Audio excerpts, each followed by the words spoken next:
Hello everybody, this is Toys R Us, and for this special figure showcase we're going to do a comparison of Astrotrain. What I've got here is I've got on the left hand side the Iga Mexican variant, and then on the right hand side we've got the standard Hasbro release.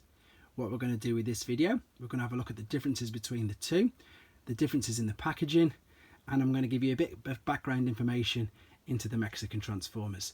A lot of which, as you'll hear me saying it, you probably won't even believe, because some of it is so far out there, it really is, as I say, quite hard to understand how a toy company could make so many mistakes. So let's get started.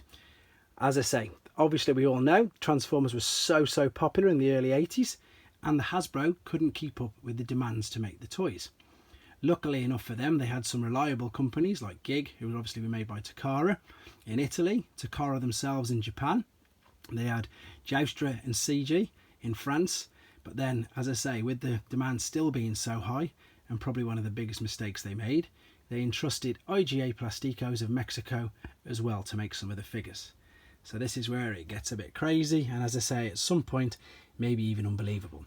So the first thing they did wrong, and I'm going to talk about that now. See, we've got this sticker here, safety tested for non-toxic paints. That's it. They literally made kids' toys with toxic paints. So what they had to do, they had to get all the packaging, and as I say, this is a brand new Astrotrain. It's never been used. The contents, where you'd like to say mint and seal box, but the box has been opened, the packaging, everything, it's all sealed. It's a completely unused Astrotrain. But what they had to do was they had to go into the box. They even had to cut open the bubble to check, as I say, if toxic paints had been used. So that's a crazy alarming thing for a toy company making toys for kids to use toxic paints. That's the first really big thing that they did. So that's why most Mexican variants you'll find are opened, and it's weird. It's really weird. The best way somebody ever described it to me was another collector called Neil Rockman, and he literally worded it exactly right. It's like, hey kid, here's a brand new toy, but it's already been opened. So as I say, they already opened the bubble and they checked the toy inside. Before we carry on and look at some of the things on the toy, I'm going to take the opportunity to look at the box, because again, there's some telltale signs for you to look for. So the left one, there we go, there's the Mexican one. You've got IGA Plasticos there, there's the badge there, and of course you've got Hasbro on the other side. Now if I pan out a little bit, you could even be forgiven to think that the box was a KO box, because the print quality really is, it's not very good at all. It's poor, it's fuzzy, it's hazy even. So if we come onto the top, it's even more noticeable there. Obviously you've got the different language, that's fine, because obviously in the Canadian boxes you've got a different language at all. But if you just look at the print quality compared to the Hasbro box, even though my Hasbro box is a bit beaten up, this one is a big difference, and it's really noticeable as well as you spin it around. So here's another big difference as well between the Mexican and the Hasbro. There are no robot points. So obviously on the Hasbro box there's your robot points, and there's none there. So there's your IGA Plasticos logo again.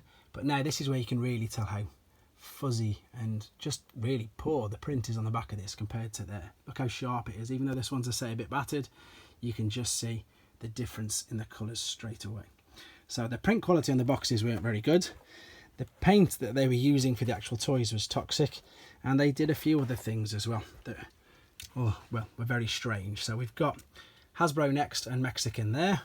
There are no stickers on here, as I say, because he is completely unused toy. However, when I'm going to show you the Hasbro variant first, so you've got the nice, as I say, sleek plastic sticker there. But on the Mexican one, pardon me a second, I've only got one hand, that's a paper sticker.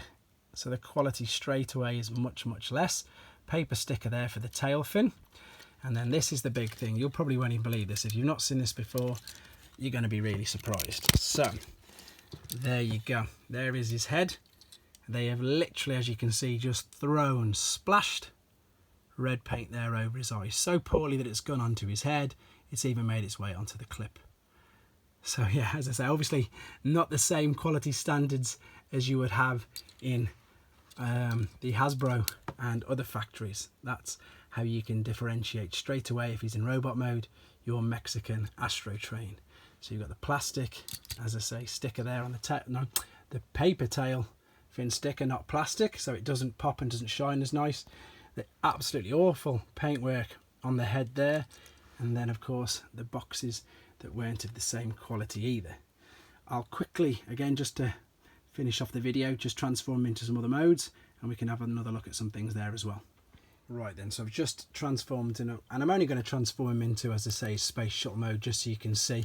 But already, I know there's no stickers on here again because he's brand new, but you can just see the difference in the quality of the sticker, and that it doesn't look anywhere near as good. I just had a thought as I was transforming that's crazy. That I was obviously the first person ever to transform him.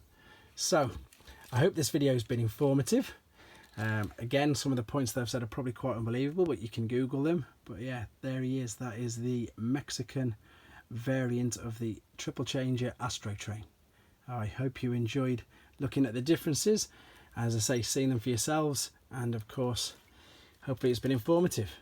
And if you've got any other suggestions or comparisons you'd like to see, please hit the subscribe button and like, and let me know. Thanks very much.